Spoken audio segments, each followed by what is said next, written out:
Mahal mo ba ako? Walang himala. You had me at my worst. You had me at my best. Yan po ang mga linyang tumatak sa mga pelikulang Pilipino. Atake kung atake. Pero kung sa korte yan, malamang may magsabi ng objection, Your Honor. Yan po ang pag-uusapan natin ngayon. Ano-ano nga ba ang mga klase ng objection? Lalo't marami sa atin ang nakasubaybay sa impeachment trial. Sabi nga po ni Papa P sa pelikulang Starting Over Again, anong karapatan mong hingin ang bagay na ipinagdamot mong ibigay? I deserved an explanation. I deserved an acceptable reason. Nako, objection, argumentative. Hindi na yan basta nagtatanong, nakikipagtalo na. Eh yung ganito naman, tanungang mala Angelica Panganiban sa The Unmarried Wife. Sorry?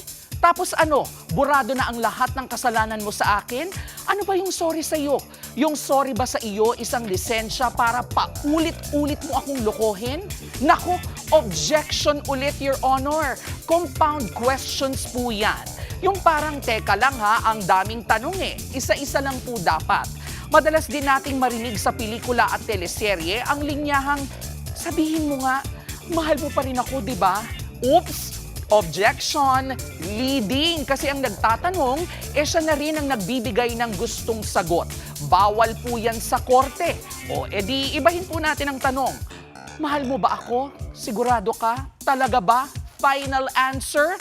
Ay, objection pa rin po yan, Your Honor. Ask and answer. Nasagot na yan, bakit inuulit pa?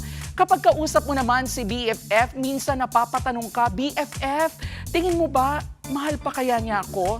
Speculation naman yan, objection pa rin. Hindi pwede ang opinyon sa korte. Bukod po sa mga yan, meron ding objection na hearsay o yung parang chismis lang. At meron ding relevance o yung mga tanong na walang connect sa pinag-uusapan. O ayan mga kapatid, napaarte pa tayo. Tandaan po natin ang iba't ibang klase ng objection. Dahil sa korte, hindi lahat ng dramatic na linya pwedeng maging legal na tanong. Yan po ang ating K-Alaman. Okay?